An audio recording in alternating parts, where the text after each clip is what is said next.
ကဲအားလုံးမင်္ဂလာပါ MITDC official YouTube channel ကနေပြီးတော့ကြိုဆိုလိုက်ပါတယ်ကျွန်တော်ဒီနေ့မျှဝေပေးတော့မယ့်တင်ခင်းစာကတော့ဒီ Ethereum ပေါ့နော် Ethereum coin တွေကိုကျွန်တော်တို့တွေ free ရနိုင်တဲ့ website လေးတစ်ခုနဲ့မိတ်ဆက်ပေးတော့မှာဖြစ်ပါတယ်ဒီတင်ခင်းစာကိုမစတင်ခင်မှာကျွန်တော်တို့ရဲ့ YouTube channel ကို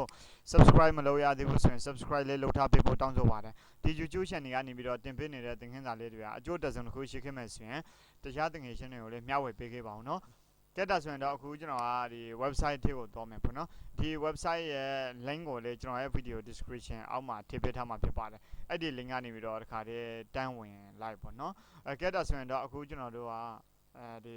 အရင်ဆုံး sign up လုပ်မှဖြစ်တဲ့အတွက်ပေါ့နော် sign up လုပ်မှဖြစ်တဲ့အတွက်ကျွန်တော်ကဒီနေရာမှာ email ကိုရဲ့ email ကိုထည့်မယ်ပြီးတော့ password ပေါ့နော် password ကကြတော့ကျွန်တော်တို့ဒီpassword ထည့်တဲ့အခါမှာသတိထားမှာကကြတော့ capital letter ပါရမှာပေါ့နော်capital letter ရယ်ပြီးရင် small letter ရယ် number ရယ်ပေါ့နော် number ရယ်ပါမယ်ပြီးတော့ကို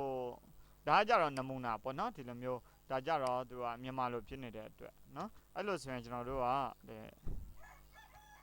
ဆိုပါတော့ဒါ capital letter ပါမယ် small letter ပါမယ်ပေါ့နော် capital letter ပါမယ် small letter ပါရမယ်ပြီးမှပဲကျွန်တော်တို့ဒီတခြား number တွေပေါ့နော် number တွေထည့်လို့ရတယ် number တွေထည့်လို့ရတယ်နောက်ပြီးတော့ကျွန်တော်တို့တခြားဒီ sign တွေပေါ့နော် add တို့ chat တို့ sign တွေထည့်လို့ရတယ်ဒါကြတော့16989ကကြတော့ကျွန်တော်ရဲ့ refer တာကျွန်တော်ကသူများစီက refer ယူထားတာဆိုတော့ဒါ refer code ပေါ့နော် refer code ပေါ့ဒါကြတော့ဒါဆိုရင်ကျွန်တော်ရဲ့ video description အောက်မှာလည်းကျွန်တော်ရဲ့ referral link ကိုထည့်ပေးထားမယ်အဲ့ဒီ link ကနေပြီးတော့ဝင်လိုက်လို့ရှိရင်ကျွန်တော်ရဲ့ code ကအဲ့ဒီ link မှာတခါတည်းတန်းပါနေမယ်အဲ့ဒီ link အတိုင်းအဲ့ဒီ code နဲ့ပဲအတိုင်းကိုတခါတည်း sign up လုပ်လိုက်ပေါ့နော်ဒါဆိုရင်ရပြီပေါ့နော်ဒါကတော့ Ethereum withdraw address ပေါ့နော်ဒီ Ethereum တွေကိုကျွန်တော်တို့ထုတ်လို့ရမယ့်လက်စာလေးတစ်ခုပေါ့နော်အဲ့ဒါကြတော့ကျွန်တော်ဒီ Coinbase ကိုတော့မယ်ပေါ့နော်ဒီ Coinbase မှာဆိုရင်တော့ကျွန်တော်ကဒီ Ethereum ထုတ်မှဖြစ်တဲ့အတွက်ပေါ့နော် send and receipt ကိုတော့မယ် receipt ပေါ့နော် receipt ကျွန်တော်တို့ကလက်ခံမှာဖြစ်တဲ့အတွက် receipt ကိုဝင်တယ်ပေါ့နော် receipt ဝင်ပြီးရင်ဒီနေရာမှာ access ဆိုတဲ့နေရာမှာ Ethereum ဆိုတာကိုရွေးပေးရမယ်နော် Ethereum ပါလို့ရှိရင်တော့ Ethereum address ပေါ့နော် Ethereum address ကိုရွေးမယ်ဒီ Coinbase ကတော့အကုန်လုံးအများကြီးပေါ့နော်သူလက်ခံလို့ရတဲ့ဟာတွေကအများကြီးရှိတယ် ETH ပေါ့နော်ဒီနေရာမှာဆိုရင် ETH Ethereum လိပ်စာပေါ့ဒါဆိုရင် ETH address ပေါ့နော်အဲ့ဒီ ETH address ကို copy ယူတယ် copy ယူပြီးတော့ကျွန်တော်တို့ကဒီနေရာမှာ right click ထောက် paste ချလိုက်ပါဒါဆိုရင်ဒါက Ethereum withdraw address ကိုကျွန်တော်ထည့်လိုက်ပြီဒါဆိုရင်အောက်မှာကျွန်တော်တို့ကနေပြီးတော့ဒီလူဖြစ်ကြောင်းကိုအမှန်ရှင်းပေးရမယ်ပေါ့နော်ဒါဆိုရင်လူကနေပြီးတော့ဒီလုပ်ငန်းကိုလုပ်နေတယ်ဆိုတဲ့ဟာလေပေါ့နော် robot ကလုပ်တာမဟုတ်ဘူးပေါ့နော်create Ethereum address terms of service ရှိတယ်အမှန်ရှင်းမယ်ပေါ့နော်ဒါလေးကိုအမှန်ရှင်းတဲ့အခါမှာဒီလိုမျိုးလေးတွေပေါ်တဲ့တာပေါ့နော်ဒါဆိုရင်ဒီမှာထိုင်းလိုရေးထားတဲ့အတွက်ဒါဆိုရင်တငယ်ချင်းတွေရဲ့ဆက်မှာကြတော့ထိုင်းလိုရွေးထားရှင်တာရှိရှင်လေးရှိမယ်သူမဟုတ်အင်္ဂလိပ်လိုပါရှင်လေးပါမယ်ပေါ့နော်ကျွန်တော်ကကြတော့ဒီမှာထိုင်းလိုပဲပေါ်တယ်ဆိုတော့ဒီဒါလေးကိုကျွန်တော်တို့ကမီလို့ယုံပေါ့နော်အင်္ဂါလေးတွေပေါ့နော်အင်္ဂါလေးတွေကိုကျွန်တော်တို့ကရွေးပေးလိုက်မယ်မမှန်လို့ရှိရင်တော့သူကနောက်တစ်ခေါက်ပြန်ရွေးပေးရမှာပေါ့နော်ကျွန်တော်တို့ဒီမှာစစ်ဆေးလိုက်မယ်မှန်တယ်ဆိုရင်တော့ okay အမှန်ရှင်းပြီးသွားပြီပေါ့နော်အမှန်ရှင်းပြီးသွားပြီဆိုရင်ကျွန်တော်တို့က sign up လုပ်လို့ရပြီ sign up လုပ်လိုက်တဲ့အခါမှာကြတော့ဒီ Ethereum ထဲကိုရောက်တော့မယ်အဲ့မှာကျွန်တော်တို့ရဲ့ password ကိုဒီမှာကြည့်ပေးလို့ရတယ်ဒါဆိုရင်ဒီမှာ password ကိုကြည့်လို့မှန်တယ်ဆိုရင်တော့ကျွန်တော်တို့ကဒီ website ထဲမှာဒီ email လိပ်စာနှန်းကို save ထားပေးရမယ်အဲ့ခါမှာကျွန်တော်တို့ဒီ website ကိုဝင်လိုက်တာနဲ့တခါတည်းအဲ့ဒီ email ကနေပြီးတော့တန်းသိတာပေါ့နော်အဲ့လိုဆိုရင်ဒီ website မှာအလုပ်လုံးပုံလုံးနည်းကဘယ်လိုလုပ်လို့ရလဲပေါ့နော်အရင်ဆုံးကြတော့ free ပါ free ကျွန်တော်တို့ရဲ့ဒီနေ့ဒီတနအီတစ်ချိန်ကို free လာရိုးလို့ရတယ်အဲ့ကကြတော့အခုဆိုရင်တော့ကျွန်တော်တို့အကောင့်စားဝင်ချင်းပေါ့ဒီမှာဆိုရင်တော့ဘာမှမရှိသေးဘူးကျွန်တော်က book မှတ်ထားပေးလိုက်မယ်နော်ဒီလိပ်စာကလည်းမလိုတော့ဘူး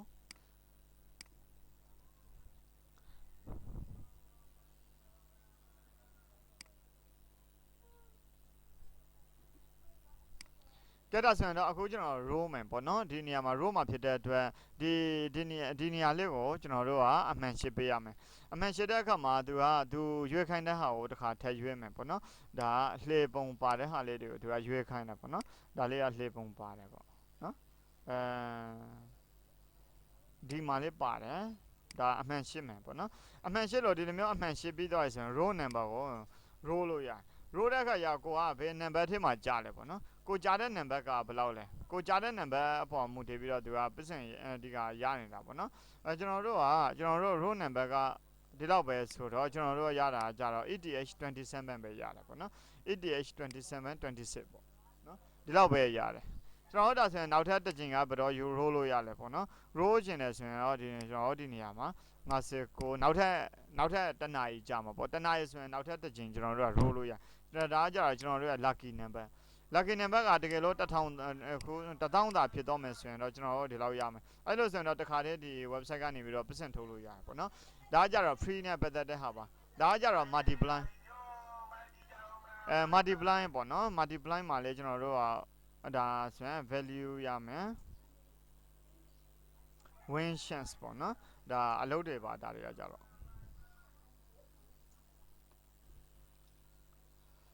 ဒီနေရာမှာကြတော့ကိုကစားကြည့်ပေါ့နော်ဘယ်လိုမျိုးလုပ်လို့ရလဲဆိုတော့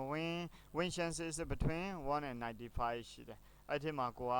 ဒါ win ကစားကြည့်ပါနောက်တစ်ခုကကြတော့ဒီအဓိကတော့ကျွန်တော်တို့ဒီ free မှာပေါ့နော် free မှာကျွန်တော်တို့တနားရီတစ်ချိန်row ပေးရုံနဲ့ဒီမှာ Ethereum တွေတက်လာမယ်ပေါ့နော်free ပေါ့ဒါကြတော့ပြီးရင် multiply ရှိတယ် multiply ဒီမှာလည်းသူ့ဟာသူလုပ်ကြည့်လို့ရပါတယ်နောက်ပြီးတော့ on ထဲမှာတစ်ချက်ဝင်ကြည့်အောင် on ထဲမှာဆိုရင် your interest rate ရယ် interest calculator ရယ်ပေါ့နော်ဒါကြတော့ဒါလည်းရနိုင်တဲ့အရာတစ်ခုဖြစ်တယ်ကိုကဘယ်လောက်ရင်းထားမလဲပေါ့နော်ဒီနေရာမှာရင်းထားတဲ့အပေါ်မှာမူတည်ပြီးတော့ကျွန်တော်တို့ကနေပြီးတော့ဒါအထုံးနှုံးလေးတွေတက်လာတဲ့တာပေါ့နော် account balance daily interest yearly interest ပေါ့နော်ဒါမျိုးလေးတွေရှိမယ်ဒါကြတော့ lottery ဒါ lottery နဲ့ပတ်သက်တဲ့ဟာပေါ့နော် lottery မှာဆိုလည်းကျွန်တော်တို့ကဒါ cancel တဲ့သဘောမျိုးပေါ့ဒါဆိုရင်တချို့ user ID ဒီလိုတွေပေါက်တော့တဲ့ဟာလေးတွေဖြစ်ပါတယ်ဒါမျိုးလေးတွေပေါ့နော် lottery number buy ticket ticket တွေဝယ်လို့ရတယ်ကျွန်တော်တို့က you won in lottery မှာကျွန်တော်တို့ဘယ်လောက်ပေါက်ထားတယ်ပေါ့နော် buy ticket lottery number total ticket ကဒီလောက်ရှိသေးတယ်ပေါ့နော်ကျွန်တော်တို့ကဒါ price value percentage ပေါ့နော်price ဝင်မှာဆိုရင် percentage 45ဒီနေရာလေးမှာဒါ lottery နဲ့ပတ်သက်တဲ့ဟာရယ် blackjack ရယ် referral ရယ် referral ပေါ့နော် referral ကြတော့ကျွန်တော်ရဲ့ referral ကတော့ဒါပေါ့နော်ဒီ referral link ကိုလည်းကျွန်တော်ရဲ့ video description အောက်မှာထည့်ပေးထားမယ်ဒီ website ကိုစိတ်ဝင်စားတယ်ကျွန်တော်တို့တနားရီတစ်ချိန်ပေါ့နော် roll ချင်တယ်ဆိုရင်တော့ကျွန်တော်တို့ဒီ website ကနေပြီးတော့roll လို့ရပါတယ် win Ethereum ETHEREUM Ethereum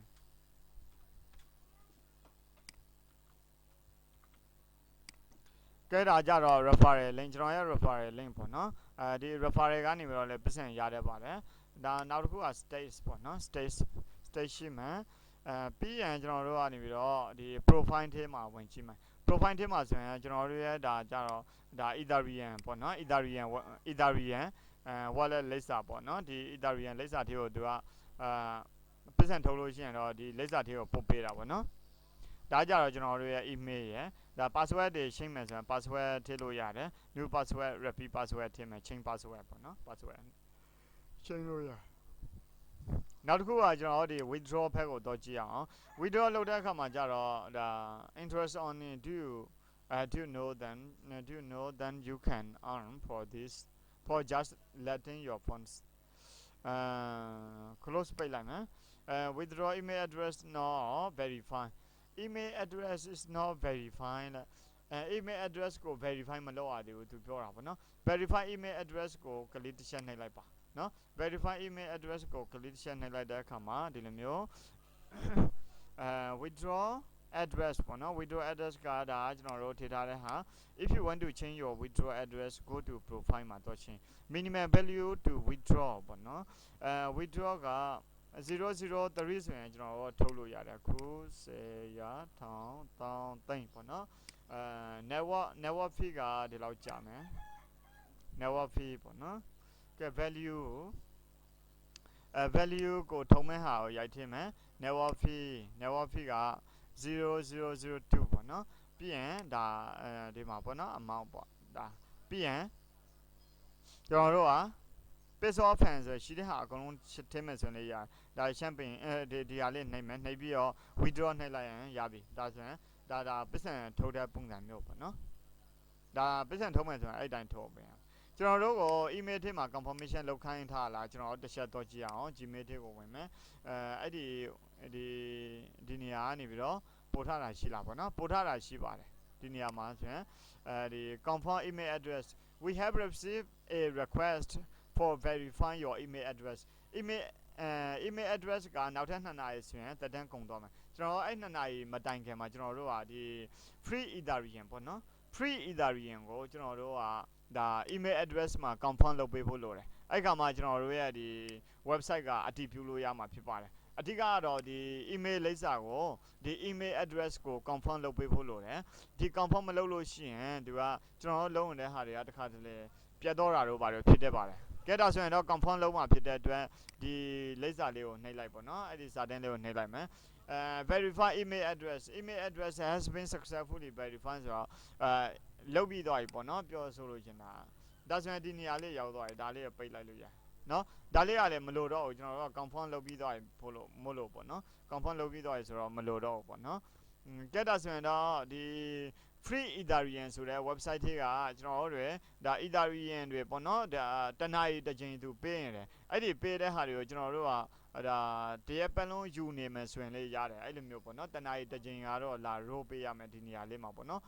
သူကအခုဆိုရင်တော့52မိနစ်ရှိသွားပြီပေါ့နော်52မိနစ်နောက်ထပ်52မိနစ်ကြာလို့ရှိရင်ကျွန်တော်တို့နောက်တစ်ချိန် row မယ်ပေါ့နော်အဲ့ခါကိုရဲ့ lucky number ကဒီလောက်ဖြစ်သွားတယ်ပေါ့နော်ဒီ1000ဖြစ်သွားတယ်ဆိုရင်တော့ကျွန်တော်တို့ကဒီလောက်ရမယ်ဆိုရင်ကျွန်တော်တို့တစ်ခါတည်းတန်းထုတ်လို့ရတယ်ဒါတနေ့တည်းနဲ့လည်းကန်ကောင်းချင်တဲ့အခါကျတော့ကန်ကောင်းနိုင်တာပေါ့နော်ဒါမှရှားပါတယ်အဲ့လိုမျိုးတွေကတိတ်မရှိပါဘူးသူတို့ရဲ့သိပါတယ်နော်ကဲဒါဆိုရင် Free-Ethereum မှာကျွန်တော်တို့ Ethereum coin တွေကို mine လို့ရပါတယ်နော် Ethereum coin တွေကိုဒီတနာရီတစ်ချိန်ကျွန်တော်တို့ကန်ထူလို့ရတယ်ပေါ့နော်အကယ်၍ကန်ကောင်းသွားတယ်ဆိုရင်တော့ကျွန်တော်တို့တရက်တင်နဲ့လည်းပတ်စံထုတ်လို့ရပါတယ်နော်ပတ်စံထုတ်ဖို့အတွက်ကြတော့ကျွန်တော်တို့မှာ wallet address ရှိဖို့လိုတယ်အခုဆိုရင်တော့ဒီမှာကျွန်တော်တို့မှာဆိုရင်ဒီ wallet address ပေါ့နော်ကျွန်တော် withdraw ထဲကိုဝင်လိုက်တဲ့အခါမှာကြတော့ဒါ wallet address ပေါ့ Ethereum wallet address ပေါ့နော်ကိုမှ Coinbase account ဖြစ်ဖြစ် Faucet ဖြစ်ဖြစ်တခုခုကျွန်တော်တို့ wallet address တခုခု wallet address ပေါ့နော်တခုခုရှိနေဖို့လိုတယ်အဲ့ခါမှကြတော့ကျွန်တော်တို့က Bitcoin ကပေးတဲ့ဟာတွေကို Bitcoin တွေစုလို့ရတယ် Ethereum ကပေးတဲ့ website ဆိုရင် Ethereum တွေစုလို့ရတယ် Ethereum coin တွေစုလို့ရတယ်ပေါ့နော်နောက်ပြီးတော့ဒီ Bitcoin Cash ပေးတဲ့ website တွေဆိုရင် website ကနေပြီးတော့လေကျွန်တော်တို့က Bitcoin Cash တွေစုလို့ရတယ်Litecoin ပေးတဲ့ website ဆိုရင်တော့ Litecoin စုလို့ရတယ်အဲ့လိုမျိုးတွေကျွန်တော်တို့ကစုပြီးတော့ကျွန်တော်ပေါင်းရမှာပေါ့နော်အဲ့လိုဆိုရင်ကျွန်တော်တို့အတွက်နေ့စဉ်ဝင်ငွေကတော့ရနေမှာပေါ့နော်ဒါဆိုရင် online making money မှာဆိုရင်တော့ဒီ Free-Ethereum website ကလည်းမဆိုးဘူးလို့ပြောလို့ရပါတယ်ကဲဒါဆိုရင်တော့ကျွန်တော်တို့ဒီသင်ခန်းစာကတော့နားလည်မယ်လို့ထင်ပါတယ်เนาะဒီသင်ခန်းစာမှာဆိုရင်ကျွန်တော်က လိုက်လုပ်ဖို့အတွက်ကိုဒီreferral link ကိုကျွန်တော်ရဲ့ video description အောက်မှာထည့်ပေးထားမယ်အဲ့ဒီ referral link ကနေပြီးတော့ဝင်ပြီးတော့ sign up လုပ်မယ် sign up လုပ်ပြီးတော့ email ထဲမှာကျွန်တော် confirm email address ကိုနှိပ်မယ်ပေါ့နော်ကျွန်တော်ကမလိုတော့ဘူးဆိုတော့ပိတ်လိုက်တာပေါ့နော်ကဲပြီးရင်တော့ကျွန်တော်တို့ကနောက်ထပ်ဒီ row တဲ့ဟာလေးပေါ့နော် free တနားရီတစ်ချိန်လာ row လို့ရှိရင်ကျွန်တော်တို့ရဲ့ lucky number ကကောင်းခဲ့မယ်ဆိုရင်တော့ကျွန်တော်တို့တစ်ခါတည်းနဲ့ဒီမှာပတ်စံထုတ်လို့ရတယ်ပေါ့နော်ပတ်စံထုတ်ဖို့အတွက်ကတော့ကျွန်တော်တို့အတွက်ဘာရှိရမလဲဆိုတော့ဒီလိုမျိုး Ethereum wallet address ရှိရမှာပေါ့နော်အဲ့လိုမှကျွန်တော်တို့ကဒီ Free-Ethereum website ကနေပြီးတော့ပတ်စံထုတ်လို့ရမှာဖြစ်ပါတယ်အားလုံးပဲကျေးဇူးတင်ပါတယ်နောက်ထပ်ဗီဒီယိုသင်ခန်းစာဖိုင်မှာပြန်လည်ဆုံတွေ့ရပါမယ်ကျွန်တော်တို့ရဲ့ YouTube channel ကို subscribe မလုပ်ရသေးဘူးဆိုရင် subscribe လေးလုပ်တော့ပေးခဲ့ပါဦးနော်နောက်ထပ်ဗီဒီယိုမှာပြန်လည်ဆုံတွေ့ကြပါမယ်အားလုံးစိတ်ရှင်းသာရှင်ကိုကြီးကျမ်းပါရှင်နဲ့ပြည့်စုံပါစေခင်ဗျာ